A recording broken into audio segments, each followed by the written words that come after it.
Ninja कामुई episode number 7। इस episode की शुरुआत एमा से होती है। एमा पास्ट में हीगान के बारे में सोच रही होती है कि हीगान बिना किसी संकोच के हमला कर सकता है। यही चीज हीगान को सबसे स्ट्रांग बनाती है। इसके तुरंत बाद ही हम उस सीन पर शिफ्ट होते हैं जहां पर पिछला एपिसोड खत्म हुआ था। हीगान कामुई के अंदर होता है और कामुई पूरी तरह से चार्ज हो चुका होता है। कामुई को यामाजी और बाकी के मेंबर्स भी कैमरे में देख रहे होते हैं। हीगान को कामुई के अंदर देखकर निंजा बहुत ही ज्यादा एक्साइटेड हो जाता है और हीगान पर हमला करने के लिए आता है। वाह क्या माल है। इस पर हीगान एक किक मारकर उसे दूर फेंक देता है। हम देखते हैं कि निंजा एमा को मार पाता उससे पहले ही हीगान बस से बाहर आ जाता है, जिससे एमा बच जाती है। आगे निंजा और हीगान की फाइट शुरू हो जाती है। निंजा हीगान पर लगातार हमला करता है पर हीगान बड़ी ही आसानी से निंजाओं के हमले को डॉज कर पाता है। हम देखते हैं कि कामुई बहुत ही ज्यादा तेज हो जाता है क्योंकि हीगान अपने हमलों को बहुत ही अच्छे से महसूस कर पाता है, जिसकी वजह से कामुई उन्हें और तेजी से परफॉर्म कर पाता है। निंजा हीगान पर हमला करने के लिए अपनी पूरी पावर यूज करता है पर हीगान निंजा के हमलों को चीरता हुआ जाकर निंजा के सूट के अंदर अपनी तलवार घुसा देता है, जिससे निंजा बहुत ही ज्यादा घायल हो जाता है। निंजा हीगान से कहता है, मैं तुम्हारे खिलाफ कुछ भी नहीं कर पाया। अब मैं समझा कि एक असली निंजा कैसे लड़ता है, पर मुझे इस बात का जरा भी पछतावा नहीं है। मैंने बहुत समय बाद किसी लड़ाई से संतुष्टि पाई है। मैं चाहता हूँ कि मैं मरते मरते तुम्हें भी साथ ले जाऊं। ऐसा बोलकर निंजा एक बॉम्ब एक्टिवेट कर देता है, जिसकी चपेट में हीगान और निंजा दोनों आ जाते हैं। हम देखते हैं कि कामुई इतना तेज होता है कि वो निंजा को उसके सूट से बाहर निकाल कर बचा लेता है। आखिर में हीगान निंजा की तरफ देखते हुए कहता है, तुम्हारी मौत इतनी आसान और जल्दी तो नहीं होगी। लड़ने लग गए। अगले सीन में हम ओजा के सीईओ, उसकी सेक्रेटरी और यामाजी को देखते हैं। सेक्रेटरी बताती है कि आज सुबह हमारे पास निंजा का कटा हुआ सर डिलीवर हुआ है। जरूर हीगान हमें कोई वार्निंग दे रहा है। जिस पर ओजा के सीईओ को अपनी सेक्रेटरी की बात से कोई फर्क नहीं पड़ता। वो तो बस हीगान को कामुई में देखकर खुश हो रहा होता है और कहता है, बस मुझे कहीं से उस सूट का डाटा मिल जाए तो मजा ही आ जाएगा। इस पर सेक्रेटरी कहती है, मुझे नहीं लगता कि हीगान हमारे साथ कोई भी डील करने के मूड में है। इस पर ओजा का सीईओ कहता है, क्या हम उसे बहुत ज्यादा पैसे देकर खरीद सकते हैं? आगे यामाजी अपनी सीट से खड़ा होकर जन लगता है और कहता है कि इससे कुछ नहीं होने वाला, हमें अपना प्लान और तेज करना होगा। मुझे केवल हमारे मकसद की चिंता है। इसके बाद हम हीगान और एमा पर शिफ्ट हो जाते हैं। एमा हीगान से कहती है कि हमें अभी चिंता करने की कोई जरूरत नहीं है। वो लोग इतनी जल्दी कुछ भी नहीं करेंगे। हमने निंजा को मार दिया है। जब तक उन्हें कोई ऐसा इंसान नहीं मिल जाता जो तुम्हें मार सकता है,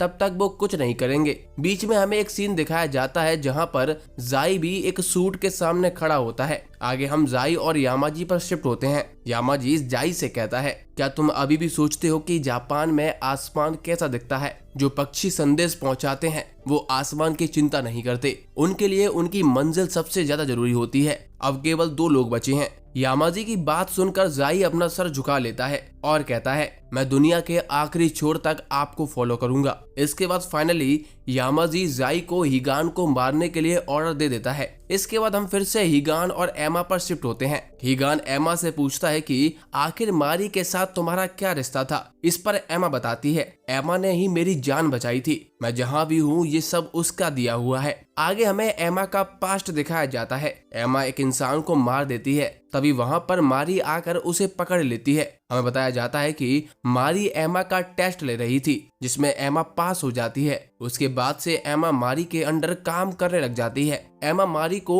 आइडियल निंजा के रूप में देखती है। उस समय सभी लोग जाई, मारी और हीगान को सबसे बेस्ट निंजा मानते थे। एमा हमेशा अपने चेहरे पर एक मास्क लगाकर रखती थी। एक दिन मारी एमा से मास्क के बारे में पूछती है। इस पर एमा बताती है कि जब वो छोटी थी तो एक एक्सीडेंट में उसका पूरा चेहरा खराब हो गया था। इसी वजह से एमा के माता पिता ने एमा को छोड़ दिया था। उसके बाद ऑर्गेनाइजेशन ने एमा को अडॉप्ट कर लिया और उसे निंजा की ट्रेनिंग दी। उस समय का निंजाओं के लीडर एमा से कहता है, तुम्हारा फेस अब खराब हो चुका है, इसीलिए तुम एक आम इंसान नहीं रह सकती हो। इसीलिए तुम्हें एक निंजा बनना चाहिए जो किसी का भी रूप बदल सके। इन शब्दों से एमा इम्प्रेस हो जाती है और अपना रूप बदलना सीख लेती है। आगे मारी एमा से अपने मास्क हटाने के लिए कहती है। एमा को लगता है कि जैसे ही वो अपना मास्क हटाएगी मारी भी उसका मजाक उड़ाएगी या फिर उसे छोड़ देगी, पर मारी एमा का असली फेस देखकर एमा से कहती है, तुम्हारा चेहरा बहुत ही खूबसूरत है, आखिर तुम अपने चेहरे से ही तो इतनी काबिल निंजा बनी हो। अगले सीन में हम फिर से प्रेजेंट में आ जाते हैं।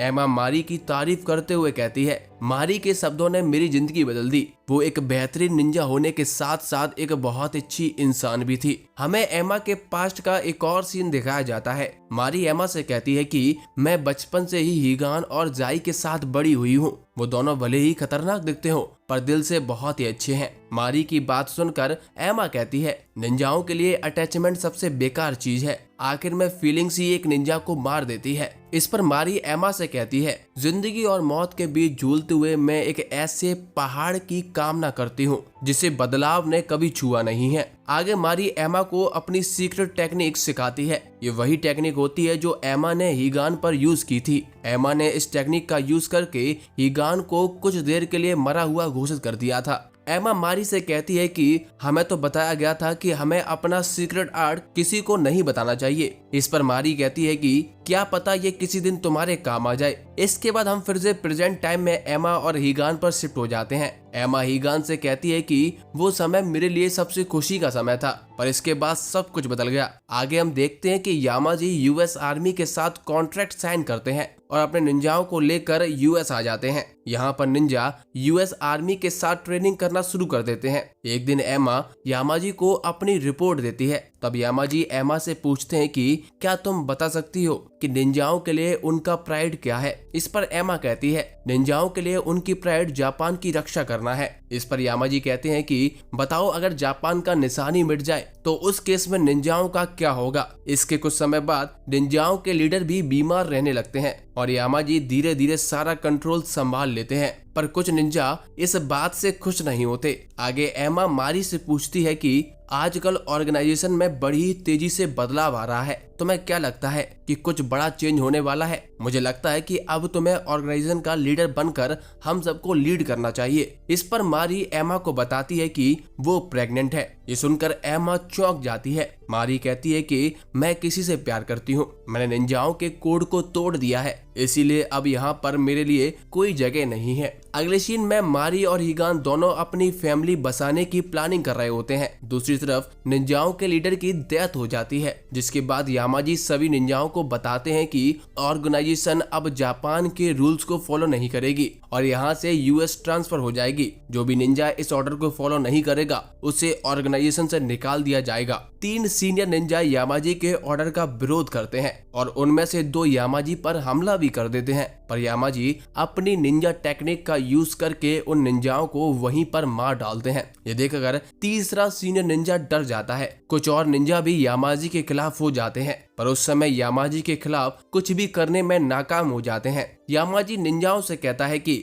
मैं एक असली निंजा हूँ, जब तक मैं जिंदा हूँ मैं मेरे निंजाओं को कभी भी मरने नहीं दूंगा। आगे सभी विरोधी निंजा यामाजी को मारने का प्लान बनाने लगते हैं, पर सीनियर निंजा उन्हें रोक देता है। वो विरोधी निंजाओं से कहता है, अगर हमने यामाजी से बदला लिया तो हम सभी मारे जाएंगे, इस तरह निंजाओं का वजूद खत्म हो जाएगा, इसीलिए हम लोग यहाँ से भाग जाएंगे। अगर हम जिंदा रहे तो हम अपनी निंजा आर्ट को दूसरों तक पहुँचा देंगे, जिससे निंजाओं का वजूद कभी भी खत्म नहीं होगा। सीनियर निंजा की बात सुनकर बाकी के निंजा मान जाते हैं। आगे मारी सीनियर से मिलने के लिए आती है। मारी सीनियर निंजा को वही बटन देती है जिससे चेहरे पर मास्क लगाकर उसे बदला जा सकता था। मारी उससे कहती है कि मैं अकेले ही इस पे काम कर रही थी, ये बटन हमें यहाँ से भागने में और छिप कर रहने में हमारी हेल्प करेगा। इस पर सीनियर निंजा मारी को धन्यवाद देता है और मारी को भी अपने बच्चे का ख्याल रखने के लिए कहता है। आगे जब मारी वहां से जा रही होती है तब उसे एमा मिलती है।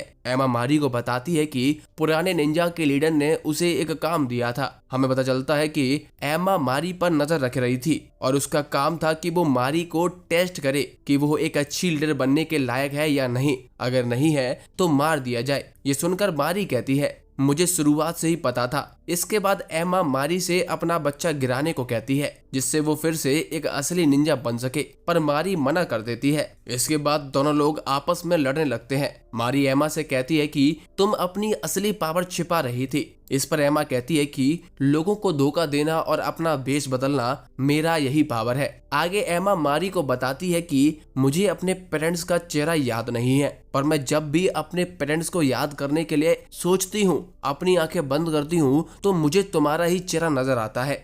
थोड़ी ही देर में एमा मारी को हरा देती है। एमा मारी से कहती है कि अगर तुम अपने बेबी को बचाने की कोशिश नहीं करती तो तुम जीत जाती। इस पर मारी कहती है कि क्या तुम मुझे अब मारने वाली हो? इस पर एमा कहती है मुझे नहीं पता मैं क्या करूंगी, मैं बस एक असली निंजा बनना चाहती थी, पर अब सब कुछ बदल रहा है। अगर मैं यहाँ से भाग भी गई तो मुझे सारी जिंदगी चुप कर गुजारनी होगी। मैं ऐसी जिंदगी बिल्कुल भी नहीं जीना चाहती हूँ, इसलिए मैं अपनी जिंदगी एक निंजा की तरह खत्म कर दूंगी। ऐसा बोलकर एमा खुद को चाकू मारने की कोशिश करती है, पर मारी एमा को रोक देती है। मारी एमा से कहती है कि निंजाओं के पास इमोशंस नहीं होते, इसीलिए वो एक परिवार को नहीं समझ सकते हैं। मेरे पेट में पल रहे बच्चे ने मुझे एक परिवार दिया है, ये मेरे जीने के लिए एक नया रीजन है। इमोशंस निंजाओं को नहीं मारते हैं, बल्कि ये उन्हें एक नई जिंदगी देते हैं। इसीलिए तुम खुद को मत मारो, मैंने हमेशा से ही तुम्हें अपनी फैमिली का एक हिस्सा समझा है। मारी की बात सुनकर एमा रोने लगती है।